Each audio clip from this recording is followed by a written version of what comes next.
Hello student, નમસ્કાર. કેમ છો બધા? મજામાં? ચાલો, આજે આપણે સાયન્સ બાયોલોજીની અંદર ચેપ્ટર નંબર 11 બાયોટેકનોલોજી, એના સિદ્ધાંતો અને પ્રક્રિયાઓ, આના વિશેનો અભ્યાસ આપણે કરીએ છીએ. તો એની અંદર આપણે ગયા લેક્ચરની અંદર, મતલબ કે ચોથા લેક્ચરની અંદર અભ્યાસ કર્યો હતો કે રિકોમ્બિનેન્ટ ડીએનએ છે, બરાબર, એના માટેના ઉપકરણો કયા કયા છે, એના સાધનો કયા કયા છે. તો બાયોટેકનોલોજીની અંદર આપણે એના સાધનોની અંદર પહેલું જોયું હતું રિસ્ટ્રિક્શન ઉત્સેચક. આવો કંઈક અભ્યાસ કર્યો હતો ગયા લેક્ચરની અંદર. ત્યારબાદ એની અંદર આવે છે એ ઉત્સેચક, પછી એમાં એગેરોપ્રોસિસ આવે, આખી જેલફોરેસિસ, એગેરોજેલફોરેસિસ આવે છે, બરાબર. ડીએનએને કેવી રીતના અલગીકરણ કરવું એના માટેની પદ્ધતિ આવે. ત્યાર પછી આવે છે એમાં ક્લોનિક વાહકો, એટલે જે ક્લોનિંગ થાય છે ડીએનએનું, એક ટુકડો વિદેશી ડીએનએ અને નોર્મલ ડીએનએ બંને જોડાય છે, એના માટેના વાહકો છે, એ વાહકોનો અભ્યાસ. અને ત્યાર પછી સક્ષમ યજમાન, એટલે કે જેની અંદર નાખવામાં આવું રિકોમ્બિનેન્ટ ડીએનએ. આવી 3 પ્રક્રિયાઓ એની અંદર આવે છે. પણ એ પ્રક્રિયાઓ, આપણા જે 3 પ્રક્રિયા બોલ્યા ને, એ આપણે પછી અભ્યાસ કરશું. એની પહેલાં એના પછીનો જે ટોપિક છે ને એનો અભ્યાસ કરીએ તો જ આ 3 પ્રક્રિયાઓ સમજાશે. કઈ? એગેરોફોરેસિસ, ઇલેક્ટ્રોફોરેસિસ, જેલ, બરોબર. ત્યારબાદ ક્લોનિંગ વાહકો અને યજમાન સક્ષમ યજમાનો. આ 3 વસ્તુઓ છે એ પછી અભ્યાસ કરશે. રિસ્ટ્રિક્શન ઉત્સેચક પૈતો ત્યારબાદ આપણે અત્યારે જે ડીએનએ માટેના વિવિધ પ્રકારની પદ્ધતિઓ છે એમાંની એક પદ્ધતિ આપણે અભ્યાસ કરશે કે પુનઃસંયોજિત ડીએનએ ટેકનોલોજી છે એની ક્રિયાવિધિ કેવી રીતના હોય. તો એની ક્રિયાવિધિનો અભ્યાસ કરશે. ત્યારબાદ આ બાકીની જે 3 પ્રક્રિયાઓ છે એ અભ્યાસ કરશે. એટલે અત્યારે તમારે અહીંયાથી એટલું બુકની અંદર રાખી દેવાનું છે અને ક્યાં વહી જવાનું છે? પુનઃસંયોજિત ડીએનએ ટેકનોલોજીની ક્રિયાવિધિ. એ ટોપિક આપણે અભ્યાસ કરીએ. એટલે વચ્ચેના જે ટોપિક છે એ આ ટોપિક ચાલશે, ત્યારબાદ એનો અભ્યાસ કરશે તો જ આપણે એ સમજાશે. કેમ કે બુકની અંદર છે જ આડાહવડી પ્રક્રિયાઓ છે.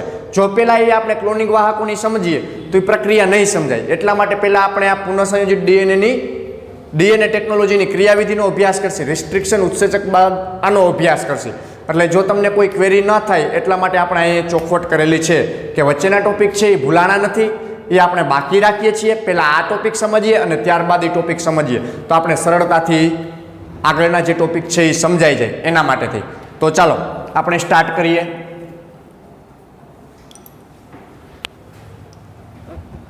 શું ટોપિક છે આજનો? તો કે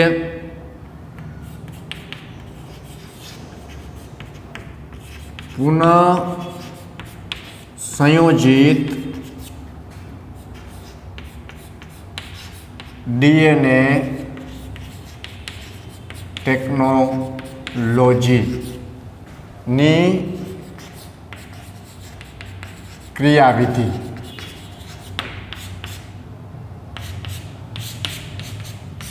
પુનઃસંયોજિત ડીએનએ ટેકનોલોજીની ક્રિયાવિધિ. વચમાં આપણે 3 ટોપિક બાકી રાખેલા છે, બરોબર છે. જે વાહકોનો આપણે અભ્યાસ કરતા હતા, ઉપકરણોનો, એમાં 3 ટોપિક બાકી છે. પણ એ ત્યારે સમજાશે જ્યારે આ પ્રક્રિયા આપણે આખી સમજી લેશે ને, ત્યારબાદ એ સમજીએ તો વધારે મજા આવશે. એટલા માટે બાકી રાખીએ છીએ. અત્યારે અહીંથી આપણે સ્ટાર્ટઅપ કરીએ. તો હવે આપણે જોઈએ કે જે પુનઃસંયોજિત ડીએનએ ટેકનોલોજી છે એનો ઉપયોગ ક્યાં કરવામાં આવે. તો કે એની અંદર વિવિધ પ્રકારના ચોક્કસ ક્રમના સોપાનોનો સમાવેશ થાય. આમાં કેવા સોપાનો એટલે પગથિયા અથવા વિવિધ પ્રકારના ટોપિક, જે ચોક્કસ ક્રમના સોપાનો છે એનો સમાવેશ આ પુનઃસંયોજિત ડીએનએ ટેકનોલોજીની ક્રિયાવિધિની અંદર કરવામાં આવે. તો એના પગથિયાની અંદર આવા ચોક્કસ પ્રકારના સોપાનો કયા કયા છે? તો એ સોપાનોના આપણે ખાલી અત્યારે નામ લખીએ, જેને આપણે ડિટેલમાં આ ટોપિકમાં અભ્યાસ કરવાનો છે. ડીએનએનું અલગીકરણ, આવું પેલું થયું, બરોબર. ડીએનએનું અલગીકરણ, પછી રિસ્ટ્રિક્શન એન્ડો ન્યુક્લિયેઝ ઉત્સેચક ની મદદથી ડીએનએનું અવખંડન એટલે ડીએનએનો ટુકડો જે આપણે કાપીએ છીએ. ગયા લેક્ચરમાં જોયું હતું ડીએનએનો ટુકડો કાપ્યો હતો, એની પદ્ધતિની વાત કરેલી છે. ત્યારબાદ જોઈએ તો ત્યારબાદ ડીએનએના અથવા ડીએનએના ઇચ્છિતનીય ઇચ્છનીય ખંડનું અલગીકરણ. ઇચ્છનીય ખંડ એટલે આપણે ડીએનએ કાલ ટુકડો આવી રીતના આમ ડીએનએ દોર્યું હતું, બરોબર, અને એમાંથી આટલો ટુકડો કાપ્યો હતો, તો આ ઇચ્છનીય ખંડનું ડીએનએના ટુકડાનું અલગ, અથવા કાલ આપણે આવું ડીએનએ દોર્યું હતું, એમાંથી આટલો ટુકડો કાપ્યો હતો, તો આવું ઇચ્છનીય ખંડનું અલગીકરણ કરવામાં આવે, બરોબર છે. ત્યારબાદ જોઈએ તો કે ત્યારબાદ એમાં જે વાહક સાથે જોડાવું, વાહક સાથે જોડાણ એટલે પ્લાઝમિડ સાથે જોડાણ કર્યું હતું. આ પ્લાઝમિડ છે, એની બાજુમાં આવા પ્રકાર આપણે વિદેશી ડીએનએ દોર્યું હતું. આ કેવું? વિદેશી ડીએનએ. એના ઇચ્છિતની આવો ટુકડો કરી એ ટુકડાને આ વાહક સાથે એટલે કે પ્લાઝમિડ સાથે જોડવાનું કાર્ય કરે છે. એ પણ વ્યવસ્થિત હોવું જોઈએ. અને ત્યારબાદ આપણે એને શેમાં દાખલ કર્યું હતું? યજમાનમાં દાખલ કરવું. એટલે આપણે ઇકોલાઈ બેક્ટેરિયામાં આવું પ્લાઝમિડને, આવું જોઈન્ટ થયેલા પ્લાઝમિડને શેમાં? યજમાનની અંદર દાખલ કર્યું હતું. તો આ બધી જ પ્રક્રિયાઓ છે, આ 1, 2, 3, 4 અને આ 5 પ્રક્રિયાઓ આપણે અહીંયા વ્યવસ્થિત રીતના અભ્યાસ કરવાની છે. ઊંડાણપૂર્વક આ બધી પ્રક્રિયાઓ અહીંયા અભ્યાસ કરવાની, તો જ આપણે પુનઃસંયોજિત ડીએનએ ટેકનોલોજીની ક્રિયાવિધિ સમજાશે કે એમાં કેવા પ્રકારની ક્રિયાઓ હોય. તો હવે એની અંદર આપણે જોઈએ તો એમાં પહેલી ક્રિયા છે એ જનીન દ્રવ્યનું અલગીકરણ આવે. કેવું આવે? પહેલી પ્રક્રિયા છે એનું નામ છે જનીન દ્રવ્યનું અલગીકરણ. પહેલી પ્રક્રિયાનું નામ છે જનીન દ્રવ્યનું અલગીકરણ.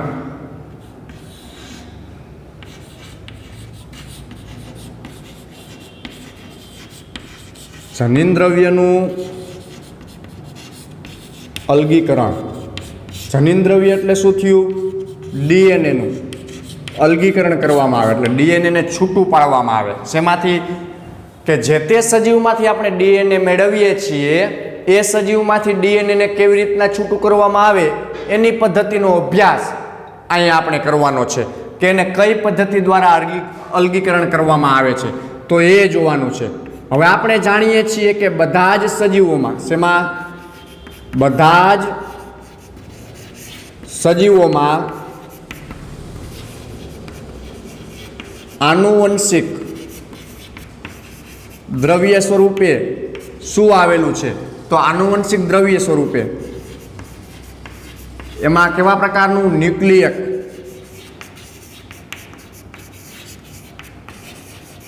એસિડ આવેલું છે. શું આવેલું છે? ન્યુક્લિયક એસિડ આવેલું છે. બધા જ સજીવોની અંદર ન્યુક્લિયક એસિડ જનીન દ્રવ્ય સ્વરૂપે જોવા મળે છે. આનુવંશિક દ્રવ્ય આપણે કહીએ છીએ. દરેક સજીવની અંદર આવું આનુવંશિક દ્રવ્ય જોવા મળે છે.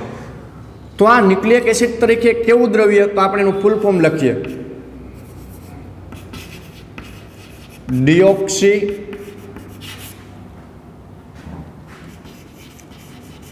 રિબો ન્યુક્લિક એસિડ. કેવું?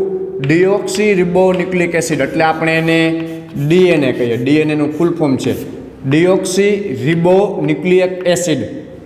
Deoxyribonucleic acid. D for deoxy, N for riboxy nucleic, A for acid. Deoxyribonucleic છે એ આપણું જનીન દ્રવ્ય સ્વરૂપે અન્ય સજીવની અંદર પણ જનીન દ્રવ્ય સ્વરૂપે જોવા મળે છે. તો આ પ્રકારના જનીન દ્રવ્યો જુદા જુદા સજીવોની અંદર આપણે જોઈ શકીએ છીએ. હવે જે આવા જનીન દ્રવ્ય છે, બરોબર છે, એ જનીન દ્રવ્યમાંથી ડીએનએ મેળવવામાં આવે. કેવું ડીએનએ? શુદ્ધ ડીએનએ મેળવવા માટે. કેવું? શુદ્ધ ડીએનએ મેળવવામાં આવે છે. તો એ કેવા પ્રકારે શુદ્ધ ડીએનએ મેળવવામાં આવેલું હશે? તો કે શુદ્ધ ડીએનએ મેળવવા માટે એની અંદર ડીએનએ રિસ્ટ્રિક્શન એન્ડો ન્યુક્લિયેઝ નામના ઉત્સેચકનો ઉપયોગ કરવામાં આવે. શું કરવામાં આવે? ઉત્સેચકનો ઉપયોગ કરવામાં આવે છે. ઉત્સેચકનો ઉપયોગ કરી અને ડીએનએને કાપે છે. શું કરે છે? ડીએનએને કાપે છે. અને એમાંથી કેવું ડીએનએ? અને તેમાંથી શુદ્ધ ડીએનએ મેળવાય છે। એમાં કોઈ પણ પ્રકારના અન્ય બીજા એકય અણુઓ જોડાયેલા નહીં હોય, ખાલી ને ખાલી ડીએનએ જ એમાંથી અલગીકરણ કરવામાં આવે। કોની મદદથી કરીએ છીએ? રિસ્ટ્રિક્શન એન્ડોન્યુક્લિયેઝ ઉત્સેચકની મદદથી આપણે ડીએનએને જે તે સજીવમાંથી અલગ તારવીએ છીએ અને કાપીએ છીએ। એ અલગ કરેલું ડીએનએ શુદ્ધ હશે, એમાં કોઈ પણ અન્ય અણુઓ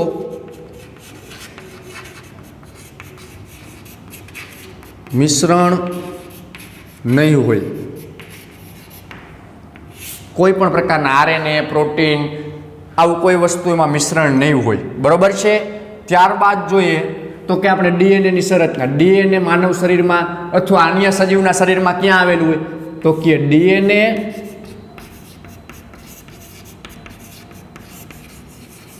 કોષ કેન્દ્રમાં હોય। ક્યાં હોય? કોષ કેન્દ્રમાં, અથવા ડીએનએની ફરતે પટલનું આવરણ આવેલ હોય છે। ડીએનએની ફરતે પટલનું આવરણ હોય છે, પ્લસ ડીએનએની આજુબાજુ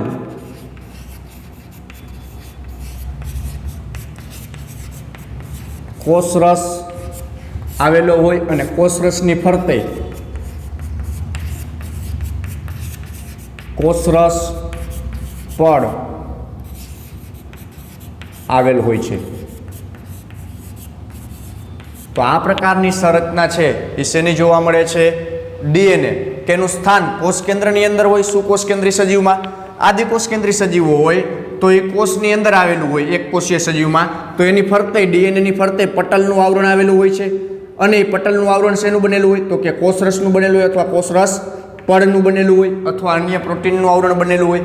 તો આવા પ્રકારે ડીએનએ છે એની ફરતે આવરણની સંરચના જોવા મળે છે। એટલે આવરણોથી ઘેરાયેલું હોય ડીએનએ। શું ઘેરાયેલું હોય? આવરણોથી, પટલો દ્વારા ડીએનએ છે એ ઘેરાયેલું જોવા મળે છે।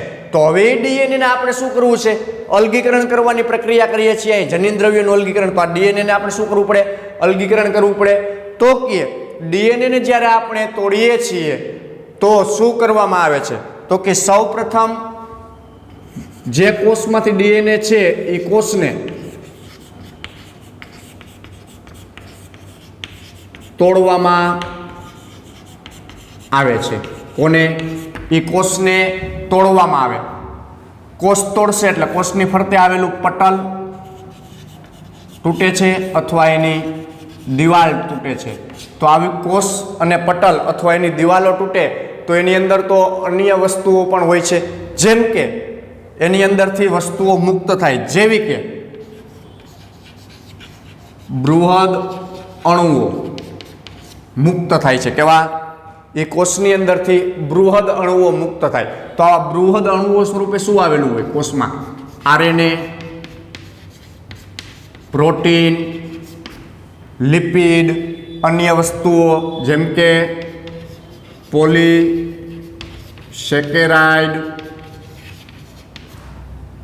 સેકેરાઇડ્સ વગેરે જેવું, પોલિસેકેરાઇડ્સ, લિપિડ અને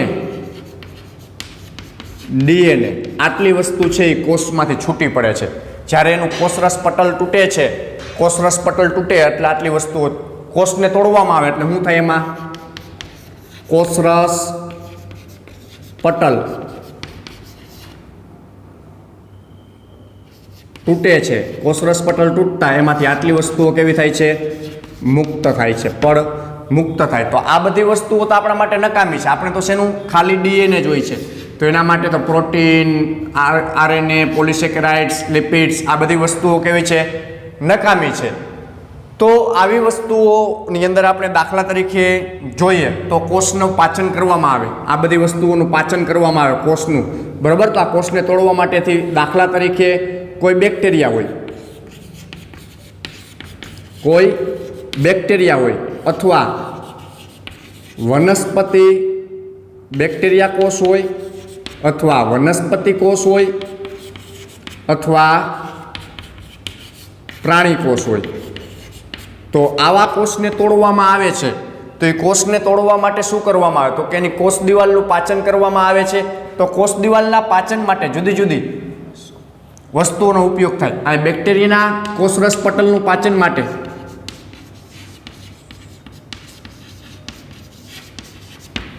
લાઇસોઝાઇમનો ઉપયોગ થાય. શેનો? લાઇસોઝાઇમ નામનો ઉત્સેચક છે. શું છે?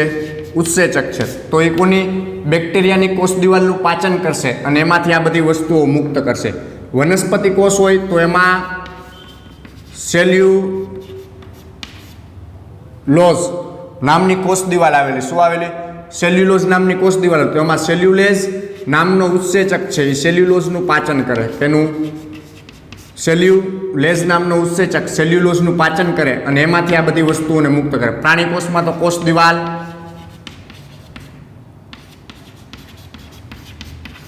ગેરહાજર હોય. હવે વનસ્પતિની અંદર ફૂગ આવે તો ફૂગની અંદર શું હોય? તો કે ફૂગ છે એમાં કાઇટિનની દિવાલ હોય. તો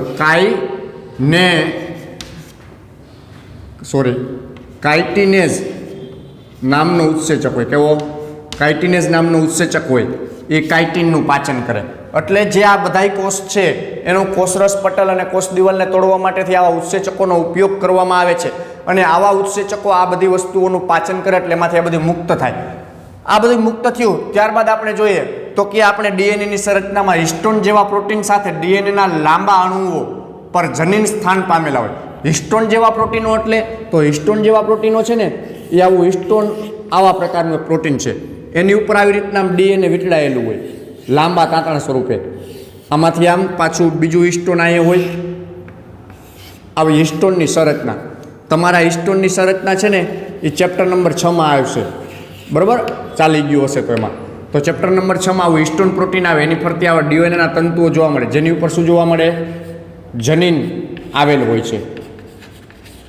હિસ્ટોન પ્રોટીન ઉપર આવા જનીનો જોવા મળે છે જે લાંબા તંતુઓ સ્વરૂપ એટલે ડીએનએના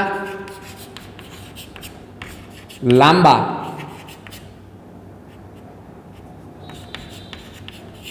તંતુઓ આવેલા હોય છે જેને હિસ્ટોન પ્રોટીન તરીકે ઉલ્લેખ કરવામાં આવે છે. હવે તદુપરાંત જોઈએ તો કે આરએનએ જોવા મળે.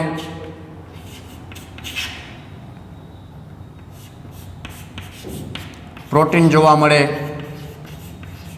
આવા અણુઓ આપણે એમાંથી છૂટા પડતા હોય એવું જોવા મળ્યું છે. બરાબર?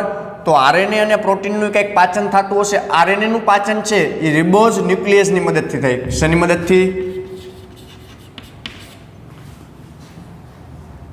રિબો ન્યુક્લિયસ નામનો ઉત્સેચક આવે. શું આવે? ઉત્સેચક. એ ઉત્સેચક આરએનએનું પાચન કરી નાખે. પછી પ્રોટીન છે તો પ્રોટીએઝિસ. કેવું? પ્રોટીએઝ નામનો ઉત્સેચક આવે. એ ઉત્સેચક પ્રોટીનનું પાચન કરે. પ્રોટીઓઝિન નામનો ઉત્સેચક પ્રોટીનનું પાચન કરે. તો આ બેયનું પાચન આવા પ્રકારે થાય. અને બાકીના અણુ છે ને બાકીના અણુઓનું અન્ય ઉત્સેચકની મદદથી પાચન થાય છે. અને આવા પ્રકારે પાચન થયા બાદ અંતમાં છેલ્લે શું વધે છે? ડીએનએ વધે. શું વધે? છેલ્લે ડીએનએ વધે. તો એ કોષરસની અંદર એ ડીએનએની અંદર ઠંડો ઇથેનોલ એડ કરવામાં આવે. શું કરવામાં આવે? ઠંડો ઇથેનોલ એડ કરવામાં આવે. તો દાખલા તરીકે આપણે આવા પ્રકારે એક ટેસ્ટ ટ્યુબ દોરીએ. એ ટેસ્ટ ટ્યુબની અંદર આમાંથી બાકીનું પાચન થઈ ગયેલો બાકીનો રસ છે એ આની અંદર નાખ્યો. ક્યાં નાખ્યો? તો કે આની અંદર બાકીનો રસ નાખ્યો. આટલે સુધી ભરાણું બાકીનો રસ. બરોબર? આટલે સુધી ભરાણું એમાં ઠંડો ઇથેનોલ નાખ્યો ને બાકીનો રસ. તો એની અંદર ડીએનએના તાતણા આવા પ્રકારે જોવા મળશે. આ પ્રકારે આમ ઉપરની તરફ. બરોબર છે? તો આવા પ્રકારે ઠંડો ઇથેનોલ ઉમેરતા એમાંથી ડીએનએના અવક્ષેપ મળશે. કેવા? અવક્ષેપન મળશે. શેનું? ડીએનએનું. તો આવું ડીએનએનું જે અવક્ષેપન મળ્યું ઠંડો ઇથેનોલ ઉમેરીને શુદ્ધ અવક્ષેપનમાંથી ડીએનએ મેળવી શકાય. આમાં ઠંડો ઇથેનોલ ઉમેર્યો ડીએનએમાં તો એનું અવક્ષેપન થયું. અવક્ષેપન થતાં તમને ખ્યાલ હોય તો ટેસ્ટ ટ્યુબની અંદર કોઈ પદાર્થ નાખે અને એને સેન્ટ્રીફ્યુઝ કરવામાં આવે તો વધારેથી ઓછા તરફ ઉપરની તરફ આવે તો એવી રીતનામાં અવક્ષેપણ મળે. બરોબર છે, તમે કેમિસ્ટ્રીની અંદર પ્રેક્ટિકલ ઘણી બધી વખત કરતા હોય છો તો એમાં અવક્ષેપ મળે છે તમને. તો એવી રીતના આમાં એના અવક્ષેપણ એટલે કે એની હાજરી જોવા મળે છે. તો અવલંબિત માધ્યમમાં પાતળા તાતણાઓના સમૂહ સ્વરૂપે જોવા મળે. કેવું કીધું? અવલંબિત માધ્યમમાં ડીએનએ છે ને કેવું પાતળા તાતણા સ્વરૂપે જોવા મળે છે.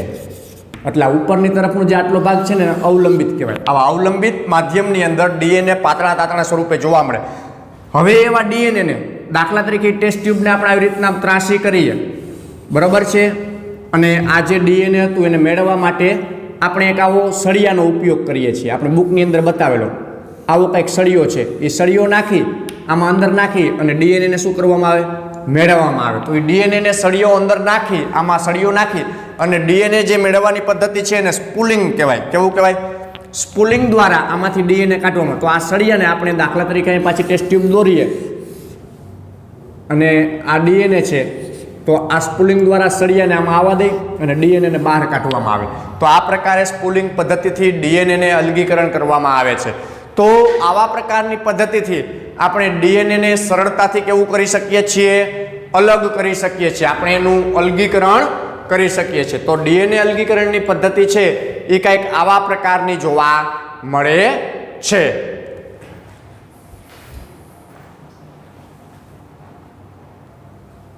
તો આપણે અહીંયા જનીન દ્રવ્યનું અલગીકરણ જોયું, એટલે આપણે ડીએનએ કેવી રીતના અલગ કરવામાં આવ્યું એની ક્રિયાવિધિ જોઈ. ત્યારબાદ આવે છે જે આપણે ડીએનએ છે એનું અવખંડન કરવામાં આવે, એટલે કે રિસ્ટ્રિક્શન એન્ડોન્યુક્લિયસ ઉત્સેચકની મદદથી ડીએનએને કેવી રીતના કાપવામાં આવે તો એના વિશેની બીજી પ્રક્રિયાનો આપણે અભ્યાસ કરવાનો છે. આ પહેલી પ્રક્રિયા પૂર્ણ કરી અને હવે આપણે એની બીજી પ્રક્રિયાનો અભ્યાસ કરશી કે ડીએનએને કેવી રીતના કાપવામાં આવે છે, બરોબર છે, એના વિશેનો અભ્યાસ.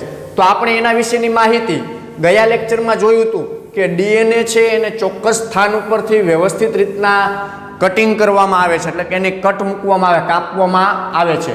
તો આ લેક્ચરની અંદર આપણે જોઈએ કે ચોક્કસ ઓલું પેલું હતું, આ બીજો પોઈન્ટ, ચોક્કસ જગ્યાએથી ડીએનએની કાપણી, આવું કંઈક ટોપિક છે. એટલે ડીએનએને કાપવા માટે ચોક્કસ જગ્યાનો ઉપયોગ કરવામાં આવે છે. તો આ ચોક્કસ જગ્યાની અંદર જોઈએ તો સૌપ્રથમ જે તે ડીએનએ, એટલે જે ડીએનએ છે આપણે જોઈએ છીએ એ ડીએનએ અને એની સાથે રિસ્ટ્રિક્શન એન્ડોન્યુક્લિયસ ઉત્સેચક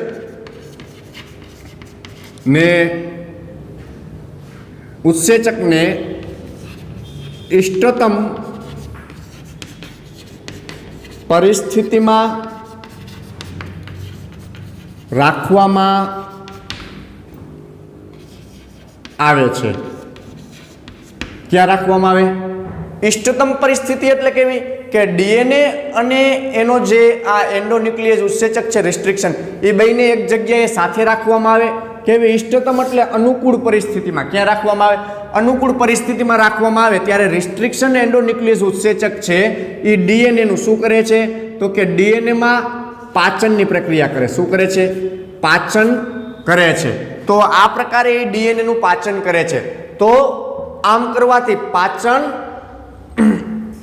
કરે છે. કોનું? ડીએનએનું. કયા પ્રકારે પાચન કરે છે તો કે એ જે ડીએનએ હતો એ ડીએનએની જરૂરિયાત પ્રમાણે રાખશે, બાકીનાનું પાચન કરી નાખશે. તો આ પ્રકારે થતું પાચન જાણવા મળે છે. તો જે તે પ્રક્રિયા છે એની અંદર આ પ્રકારે પાચનની પ્રક્રિયા જોવા મળે છે. તો કે જે રિસ્ટ્રિક્શન ઉત્સેચક છે એ ઉત્સેચક દ્વારા પાચન સંપન્ન થાય છે. સંપન્ન થવું એટલે પાચનને પૂર્ણ કરવામાં આવે છે. આ ડીએનએનું પાચન રિસ્ટ્રિક્શન ઉત્સેચકની મદદથી કેવું થાય છે? પાચન પૂર્ણ થાય છે. હવે જો આવું પાચન પૂર્ણ થયું તો એ પાચન પૂર્ણ થયું અને એમાં ડીએનએના ટુકડા કેવી રીતના છૂટા પડ્યા? પાચન કર્યું એટલે ટુકડા છૂટા કર્યા, બરાબર? તો ડીએનએના જુદા જુદા ટુકડા છૂટા પડ્યા, તો એ ટુકડા કેવા સ્વરૂપે જુદા છૂટા પડ્યા હોય તો એના વિશે તો કે restriction endonuclease, restriction endonuclease ઉત્સેચક ની મદદથી, આની મદદથી જે પાચનની પ્રક્રિયા પૂર્ણ થઈ છે, બરાબર, પાચન સંપન્ન થયું છે, તો એ પાચન સંપન્ન થયું પાચનને જાણવા માટે આની ઉત્સેચકની મદદથી જે પાચન થયું છે એને જાણવા માટે અથવા જોવા માટે અમુક પ્રક્રિયાનો ઉપયોગ થાય છે. તો એને જાણવા અથવા જોવા માટે એની અંદર એક પદ્ધતિનો ઉપયોગ કરવામાં, કેવી? એગેરોસ જેલ ઇલેક્ટ્રોફોરેસિસનો ઉપયોગ થાય છે. આ પ્રક્રિયાનું નામ છે કેવી? એગેરોસ જેલ ઇલેક્ટ્રોફોરેસિસ પ્રક્રિયા છે. એ પ્રક્રિયા આપણે આ ટોપિક પૂર્ણ થાય ને એટલે એના પછી અભ્યાસ કરવાનો. કયો? પુનઃસંયોજિત ડીએનએ ટેકનોલોજીની ક્રિયાવિધિ પૂર્ણ થાય ત્યારબાદ આપણે આ એગેરોજેલ ઇલેક્ટ્રોફોરેસિસ નામનો ટોપિક છે એનો અભ્યાસ કરવાનો. એની અંદર આ પાચન થયેલા ડીએનએને નાખવામાં આવે અને એમાં જોવામાં આવે. તો આ ઇલેક્ટ્રોજેલ ફોરેસિસની પ્રક્રિયા શું છે? તો કે આની પ્રક્રિયા એવી કંઈક છે કે એની અંદર જે ડીએનએના ટુકડા થાય છે ને, ડીએનએના ટુકડા, બરોબર છે, તો એ ડીએનએ કેવું હોય છે? ઋણ વીજભાર ધરાવે છે. કેવું ધરાવે છે? ઋણ વીજભાર ધરાવે છે. એટલે આવું ઋણ વીજભારિત ડીએનએ કેવો હોય? ઋણ વીજભારિત હોય છે. ડીએનએ ઋણ વીજભારિત હોય. તો આવા ડીએનએના જે ટુકડા છે એ ઋણ વીજભારિત થી કઈ બાજુ જાય? ધન વીજભાર બાજુ ખસે છે. ધન વીજભાર છે એટલે એને કેવું કહેવાય? ધન વિદ્યુત ધ્રુવ તરફ ખસે છે. ઋણથી ધન તરફ જાય. એટલે ડીએનએ છે એને કોઈ આવી એક પ્લેટની અંદર નાખવામાં આવે તો દાખલા તરીકે આ પ્લેટમાં અહીંયા ડીએનએ નાખ્યું છે, બરોબર છે, અહીંયા ઋણ વીજભાર છે અને અહીંયા ધન વીજભાર છે આ બાજુ, તો આ બાજુથી આ બાજુ જશે ડીએનએનો ટુકડો. કઈ બાજુ? આ દિશામાં આગળની તરફ જાય. તો આ પ્રકારે ડીએનએ છે એ છૂટો પડે છે. ડીએનએની કાપણી થાય ચોક્કસ જગ્યાએ.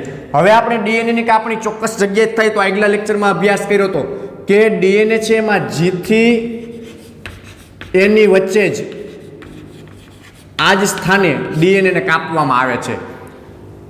એનો ચોક્કસ બિંદુ ઉપરથી એન્ડો જે રિસ્ટ્રિક્શન એન્ડોન્યુક્લિયસ છે ચોક્કસ જ કેટલા 6 બેઝ જોડમાં જ જોવા મળે છે એવામાં જ. તો ત્યાંથી જ એની કાપણી કરશે તો એ ચોક્કસ જગ્યાએ, દાખલા તરીકે આપણે આવી રીતના ડીએનએ દોર્યું હતું આવા પ્રકારે, બરોબર, તો એ ચોક્કસ જગ્યાએ કાલ કાપણી કરી હતી. આ ડીએનએની ચોક્કસ જગ્યાએ કાપણી કરે એટલે એની કાપણીની અંદર આપણે જોઈએ